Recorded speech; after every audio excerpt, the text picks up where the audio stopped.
Yeah. So I'm starting over. Okay, yeah, Okay. yeah. Woo, I'm feeling good. I had a good leg workout today, which was a therapeutic leg workout. No, you figured out something about your back. Yeah. So last fall, December, so I started getting this pain in my very, very lower back. It's not even really spine. It's like the top of my butt. Yeah. Basically. It was like, it felt like a nerve thing or something, just an ache. Yeah. And it was getting bad enough that I was taking Advil every day. And then I solved it by doing one really hard leg workout, which I'm sure I mentioned in the podcast. Yeah. What that could be doing, I don't know. My guess is my muscle tone has gotten low enough that like some nerve is getting pressed somewhere. Oh. And that when I do a really hard leg workout, it tightens it back up again. And so that workout that I did in December or January that fixed it apparently wore off about a week ago because my back started hurting about a week ago in the same exact place. So I was like, all right, I'm going to do a heavy leg workout. And so I went to the gym today and I did some not squats, but a lot of leg presses. I was up to like 6 45-pound plates. Yeah. 3 on each side, and did a bunch of other stuff. And my back feels better now. That is amazing. That is so great that you figured out how to solve that. I hope it keeps working the rest of my life. Yeah. Wow. I wish everything was that easy to solve. It never is. Yeah. Let's Here we go. Let's get into it. All right. Woo.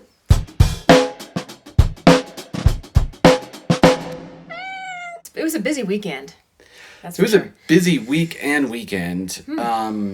Yeah, gosh, I was trying to book a client, someone who just kind of comes in for maybe 3-ish hours, 3 or 4 hours here and there. Mm-hmm.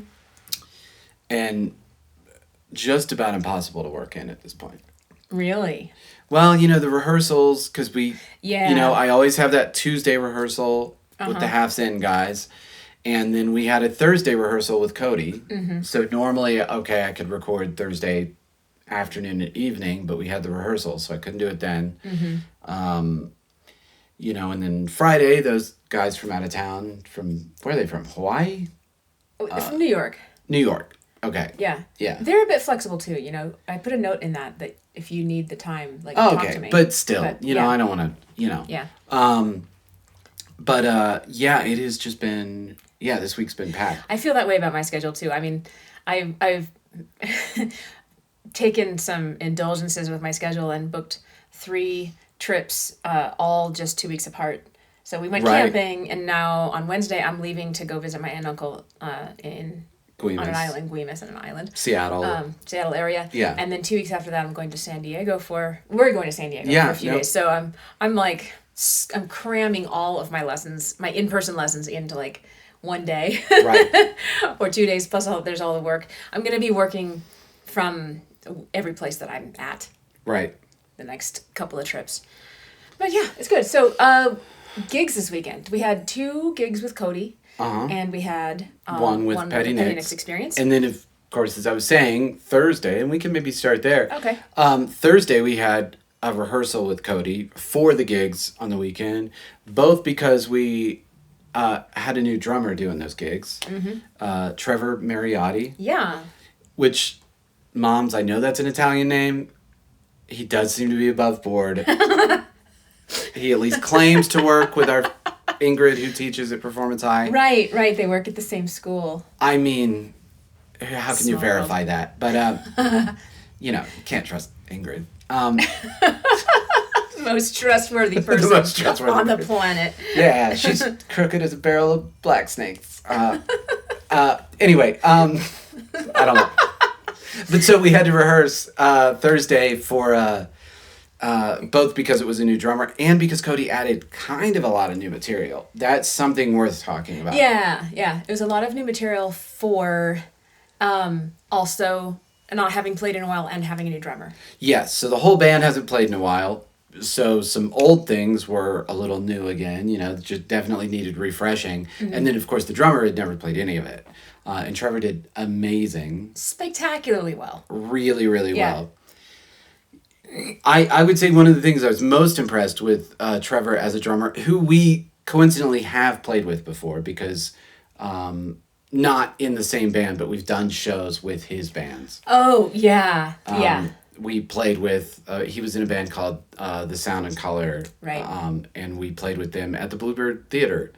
And he was doing a tom beat, like a do-do-do-do-dap, and I like, it totally made me realize, like, I got like a total like sense memory of.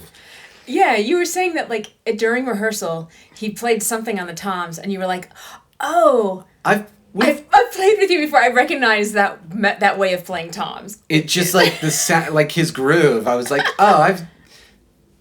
And it gave me like I was standing in the Bluebird Theater, like I right. could smell it, and it's just like, it's sort of like one of those weird things, like where a smell gives you a memory. Yeah. And it was that exact thing where just like kind of his groove on the tom beat. I was like, oh, I know you, like. You're such a music nerd. It's really like, bizarre. Not a nerd. You're just like an obsessive. I don't know what, like.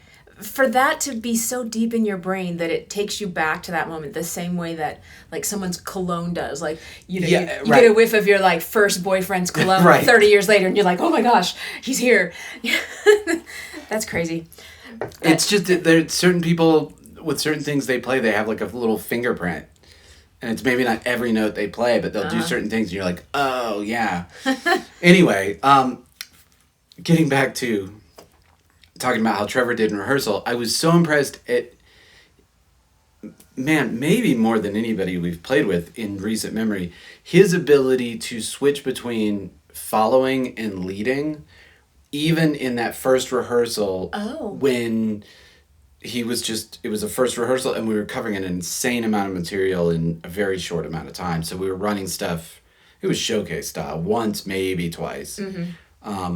And his ability to like, I'm going to watch for cues and I'm just going to follow. And then when he needed to be like, I'm going to make the decision and like, here's where it ends, he would jump in and lead. Yeah. And his ability to like move back and forth between those two things. That is a great observation. I was very impressed by it. I mean, that's a crazy skill to just be able to like, hey, I'm going to like just hang back and I'm watching and I'm just kind of letting you guys lead me. And then like, oh wait, no one else knows where it is. I know where it is. Yeah. You know, now I'm going to step up and lead and make sure the transition goes right or make sure the ending goes right. I was just, his ability to shift back and forth between those things was just, that is a rare skill. Yeah, yeah. You know?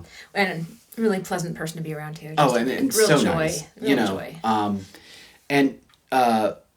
So anyway, rehearsal went great. It was a lot of material. You know, we should talk about one of the complicating things with not only the new material, but Cody's gig in general is the fact that we use backing tracks. And, you know, we've talked about it before, but, you know, people might look at backing tracks as quote unquote cheating. And let me tell you, it is the opposite. It is so much harder because you absolutely have to be right on. You have to start exactly correctly. You know, you cannot mess with the arrangement at all. And so it is a very regimented thing. Normally, if you're just playing in a band and like someone misses a cue and they were supposed to start singing and they didn't, the band can just be like, whatever, we'll just go around the figure again and just whenever they start and it's cool. But with tracks, you can't do that because the track is not going to move. The track's just going to, you know. Yep. So it was definitely, it was a real challenge, I would say. And we had some tech issues, which you always do. Yeah, it was so weird. Because everything went fine at rehearsal with the exception of one track that I had to fix. Right. And then at the first gig, it seemed like Trevor's iPad was outputting sound differently. Differently than it had in rehearsal. Like as opposed to the left-right split. Like it was Yeah, right. it was playing stuff, it was playing the left in both sides and the right in both sides. And that the left-right is how we split the click from the backing track. Right. So we were hearing both backing track and click through the mains, which is not ideal. So And- Yeah, I mean, I guess that moves us to the Saturday show. But man, that was another thing I was really impressed with Trevor about was what just an ice in his veins pro. Yes. That did not throw him. Like something wasn't working the way it had just been working 48 hours before, less than 48 hours. And he didn't panic and he didn't get stressed out. He just tried a different solution and then tried a different solution and then tried like solution number 3 and one figured of them, it out and worked it and Yeah. he wound up I think he was running those tracks off his phone at Yeah. the end of the day, Yeah. and like it just really didn't seem to phase him, and everything was pretty much equal. So anyway, the show we were just talking about Saturday was a one of those neighborhood kind of park things, or I guess they have them Yeah. everywhere. There are neighborhoods now where They're like the centrally planned, like yeah, there's like retail and apartments nearby and stuff. and that So surrounds a green space, and as you fade out from that central kind of main street area almost with the park and whatever, then it starts turning into houses and whatever. So we were playing in that central area. I think it was called Brouhaha. yeah, it was Not the really sure. the Broomfield Brouhaha. There you go. A beer festival. Yeah, and we were playing noon to 2, and I was reminded how much I do not like playing in the daytime. I do not like it. I'll give you the reasons. There's sun, there's wind, it's too much air. You're just not awake yet, I think, is your big That's some complaint. of it. That's some of it. You should be in a cave, like, preparing. And you only come out when the sun starts going down. Yeah. No, it's not that bad. I just, man, I wound up with a chip on my shoulder because I felt like I was not great at that gig. I mean, there were a number of factors going on. It was the day, new personnel. I mean, Cody's always hot. He's just gonna come out full energy, and you are as well. But I just felt like my parts were not as good as I wanted. One of the other things being I tried to reset up a guitar the night before. Oh, yeah. And I don't know if it was the weather or I just, was tired and whatever, and I just started playing, and immediately, like, first song was like, oh, this is... The thing was just playing, like, so much harder than it normally... That's terrible. Yeah, it just felt like it had, like, phone wires instead of guitar strings. It was man. just, and maybe it slipped because of the weather change, being inside and outside, but whatever. I was really... Well, I felt pretty good. Yeah. If you hear anything odd in the track right now, it is starting to rain, maybe hail. Hopefully not hail, but we'll see. There's some big raindrops happening right now Yeah. that might be picked up by the microphone. Well, I felt pretty good about the gig. I mean, not perfect, but I felt solid. I played well, in spite of the fact that I saw Jacob's drummer Steven near the beginning of the show. Right. Which reminded me that the Jacob Larson Band was on after us, which means that Steve Langamo and Bijou Barbosa and Right. that whole monster crew was going to be showing up pretty soon. So lo and behold, a couple songs later, I see Bijou watching me play from the side of the stage. Yeah. I'm like, hold it down, just keep breathing. I mean, he's a nice guy. It's not like he would actually criticize me or anything. But I was like, this is the first time that any of those guys have seen me play bass, and so I didn't want to I know. royally screw it up. Yeah.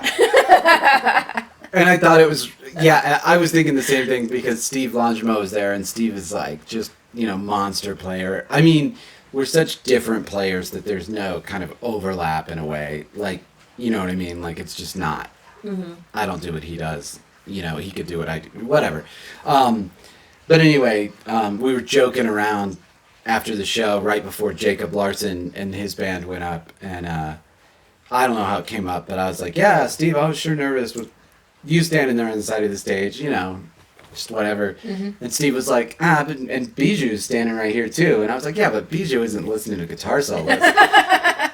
And he cracked up. I thought that was really funny. He was like, yeah, no, I'm not. Like, That's just that stuff that happens up there. Blah, blah, blah, blah, blah, blah, blah, blah. Same way I listen to guitar solos. yeah, exactly. Blah, blah, blah, blah. When is it ending is what I'm listening for. Yeah. Or as Eric Golden's guitar player said, Oh, yeah. Eric was like, hey, can you do, they were arguing about not arguing, but they were talking about song parts, and he was like, the guitar player was like, what do you mean, what verse? And Eric was like, verse 2, and the guitar player was like, oh, you mean the talky bits where I don't solo? Anyway. Song arrangement. Yeah. Talkie bits. The talky bits where I don't solo. Overall it was great. The crowd was great. Cody was great. Trevor killed it. I just, I didn't... couldn't get anything to land, you know? That's because it was daytime for you. Yeah. And the crowd was very nice, and the organizers were amazing. Soundcheck went really Terry smoothly. at 5-Star Talent. Is it 5-Star Talent? Yeah. 5-Star Entertainment, I think. 5-Star Entertainment. And they always, so welcoming and all those things. So we did that show from noon to 2, and luckily it was not that hot. Actually, the loadout was a lot hotter. On stage, it was nicely covered, and we were kind of under some trees. So it wasn't hot on stage, but when we were moving gear afterwards, it got kind of hot.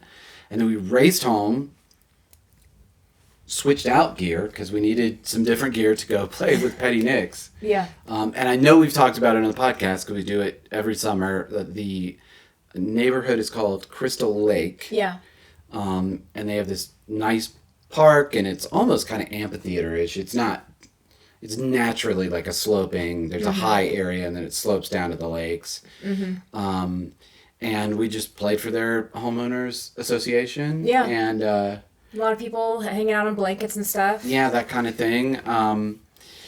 Normal Petty Nick show, which also we have not done in a while. It was surprisingly, it went great, but also at some points I felt a little rusty because I think it's been, Oh, a few Okay. weeks since we've done that. I didn't feel rusty, but just to extract a lesson or an observation out of the gig. We've been doing so many theater shows where we have full production. We've got lights and video, Right. and I have room to change costumes and stuff. I knew that this gig we've done it before, so I know it looks like it's a concrete pad with a roof over it. Yeah. Behind that concrete pad are our parked cars. Yeah. So there's it's not like a backdrop fancy. of anything. Yeah. So I have no place to change clothes. So I didn't do as many changes. I certainly didn't do any full body changes. I would, change a shawl out or something. Right. And then I big modifications to stage banter on this one. Right. That is worth Yeah. talking about. Yeah, because in these kinds of gigs, usually, for whatever reason, not a lot of people come up to close to the front, come up to stage. Right. They like to hang out 50 or 100 yards away. Right. And just enjoy their summer afternoon. I think maybe they just want to talk to each other and hang out. And so there's not trying to connect with them and engage them and kind of have any sort of back and forth or energy build is a lot harder to do. We've done it. We did it in California a few Right. times. And we did it in Louisville last year, which was insane. But those were way more, though they were outdoors and though they were picnic blanket things, the crowd was really, the crowd was up. Close to us. Yeah. And pressed up to us. But these were just, wine and blanket and yeah. And so I didn't try to make much happen. I think I tried to do one audience engagement thing, and it went okay. And then I was like, all right, I'm not gonna push this any further. This audience just wants to enjoy summer. And that's fine. I also felt the same way. There was a minute in the first set because we did, counting the break, we did 3 hours ish. And, counting the break. But there was a minute in the first set where I was like, maybe we can make something happen. And I was kind of running around and doing whatever. And then it was like, no, this is just about people enjoying themselves and having a good time. It wasn't a take your foot off the gas thing in terms of quality. You're still Yeah, I was still performing and singing still with lots of energy. playing as well as you could. But it was like, oh, okay, It's just when we play outdoors, if the crowd isn't really up with us and really into us, it's so easy for that energy to just escape into the ether. That's exactly what it's it does. There's nothing holding it in. Yeah. Yeah. Yeah. Julian did a lot better with, some of the more shouty kind of hype things you guys want one more song, just kind of the generic, you guys still with us, just kind of those little, we're not really connecting, we're just giving you a chance to yell because it feels good to yell. Yeah. And I think he was probably doing it because the interesting thing about Crystal Lake is you have like you said, there's the concrete pad and the covering and stuff, and then it kind of dips down to where the lakes are, and then there's these big huge houses on the other side. So you get this from the PA going across this big field, and it might be, I don't know, 300 yards. I don't know what it is, but it's far. But you get all these echoes off the houses that are across the back, and they're actually sort of multi-tapped, so you get like different da da da da da. Right. So I think he was enjoying just yelling at the PA And hearing the because echo you get come this back. echo back. Yeah. And anyway, you know, we got lucky. We dodged weather. It was just looking really threatening. Oh yeah. It didn't rain at all. Which turned out great because it cooled things off. Yeah. But we were like, there was a second there where I was like, actually, right before we started, I threw some of our bags into the car and then pulled some under the covering. That's what you were doing, yeah. Because I was like, it was really looking like it might start raining in like 15, 20 minutes. And we were just about to start. So I was like, I don't want to get 4 or 5 songs in and we got to bail and like drag, you know, bags and stuff under cover. So I just did it really fast right before we started. But anyway, you know, fun time. It was great to see Joaquin. Oh, we got to play with Adam Revell. Oh, yeah. Friend of the pod. Yeah. Friend of the old Pod C. Or some people say PCast. Yeah, always a pleasure to see Adam. Yeah. And play with him.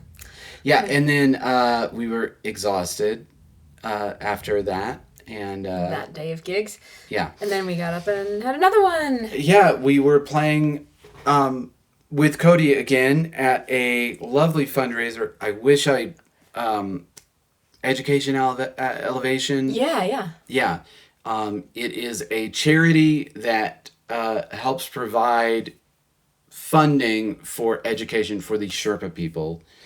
Actually, I think it's not just for them, but that's one of the this groups. particular fundraiser was okay. was benefiting Nepalese children in a specific hostel. Okay. But I think they have different fundraisers to benefit different groups of kids around the world. Yeah. Right. So we were thrilled to do that, and they were very hospitable, and we were at a venue we have not been at for many years. Yeah. It is a venue kind of northeast side of town called Cheers. Very popular venue. I mean, we know lots of people who gig there. Friends of some friends of ours had played there the Friday and Saturday before. Yeah, their poster was still up. Yeah, and sound guy was incredibly nice and really good, which is hilarious because it's the same sound guy that I really disliked when UDT played there like a decade ago. Yeah. He was real mean to me back then. Yeah, you guys had a bit of a famous altercation. Yeah. But he was a delight. Night and day, just a total delight. And it was funny because I was talking to him and he did not remember us playing there with that band, but he remembered the one time we played there as Petty Nicks. Yeah. And, dude, even the janitor recognized me from playing there from years. And it was pre-pandemic. It's been 4 or 5 years at least since we've set foot in that place. I would bet 6 or 7. It was one of my early gigs with. Okay. Yeah. Yeah, I think it was Ari's first gig with us. It might have been. Oh yeah, I bet it was. Yeah, it was.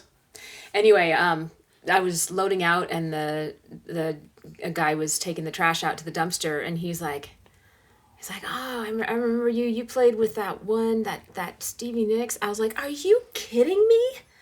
What a memory, man. Yeah. We played there one time.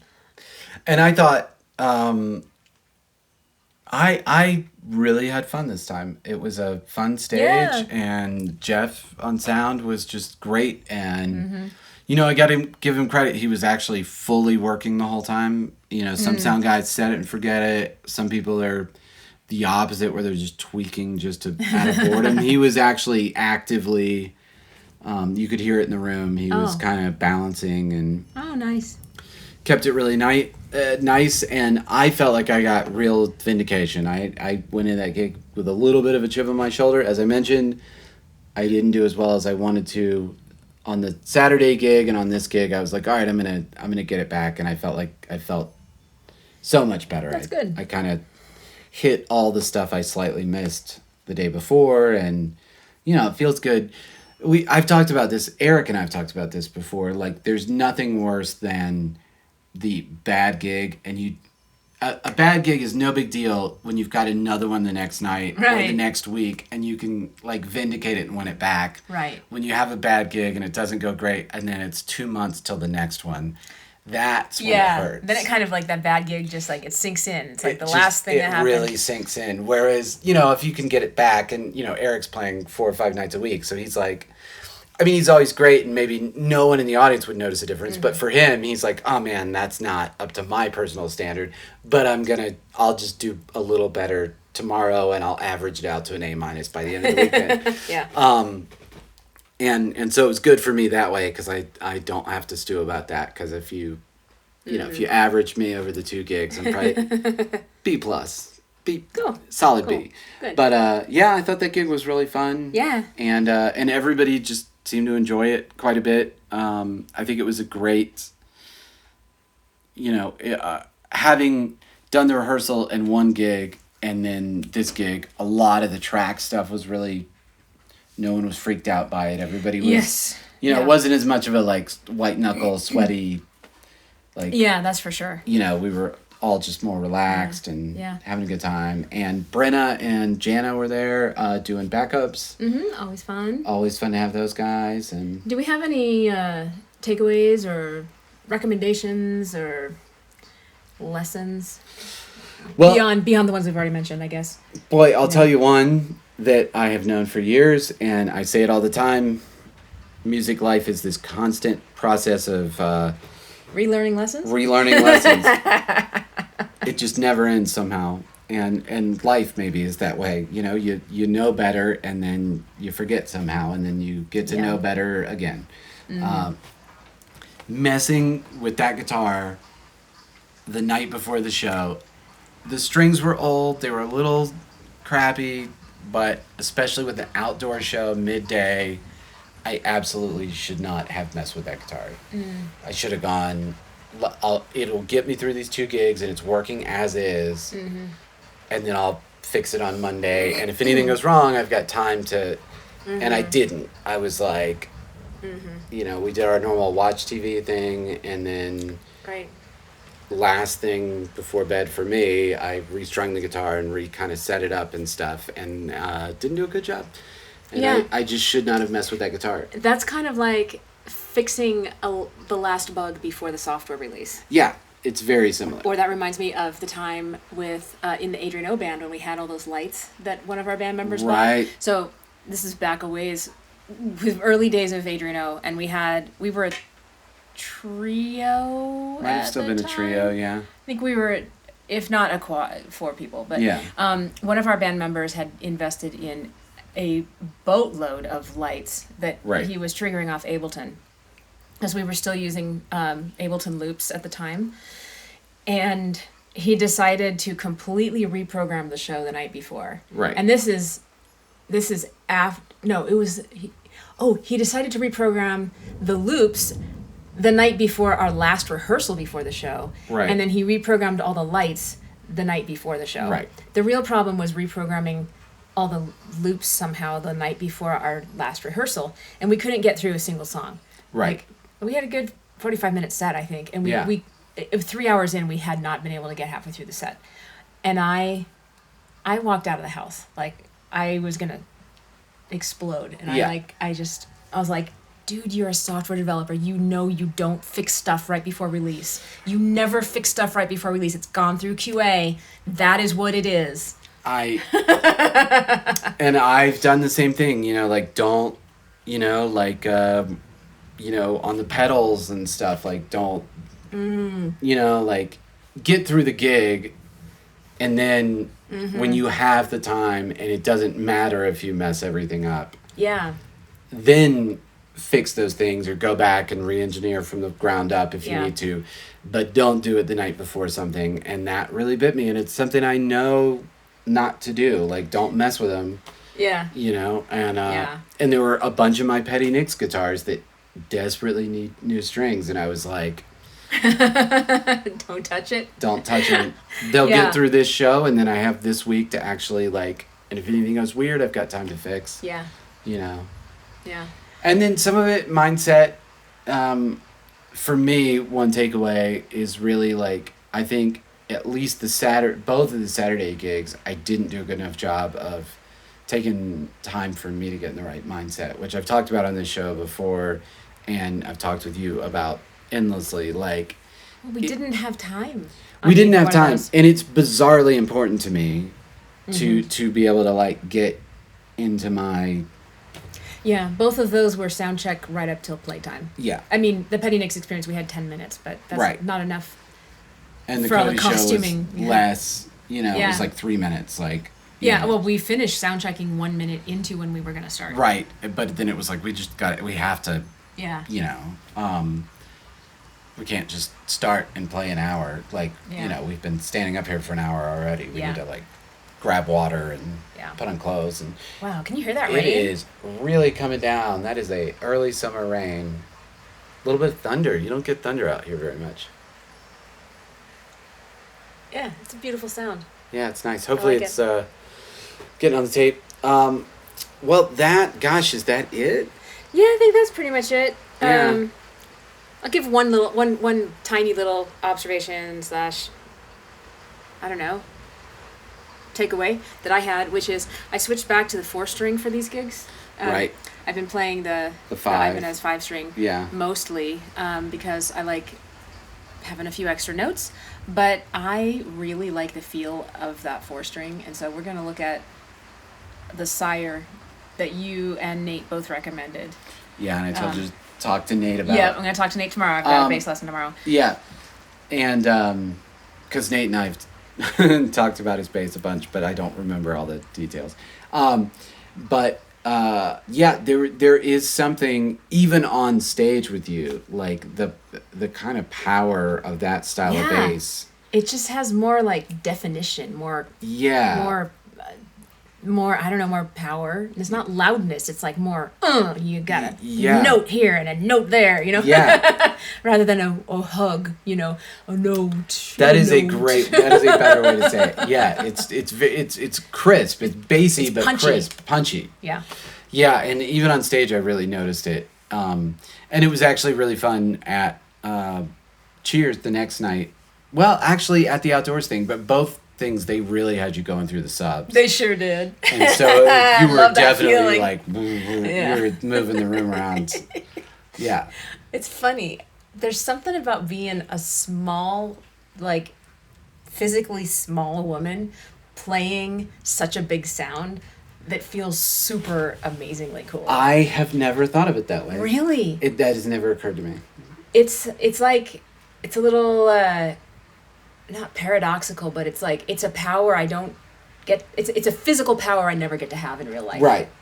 Well, I've said it on the podcast. The bass is it very often is the most powerful thing going on in the room, in at least the sense that, I mean, if the bass plays something wrong, you're really gonna know. Yeah. Because it's the foundation. Yeah, yeah. So you're kind of.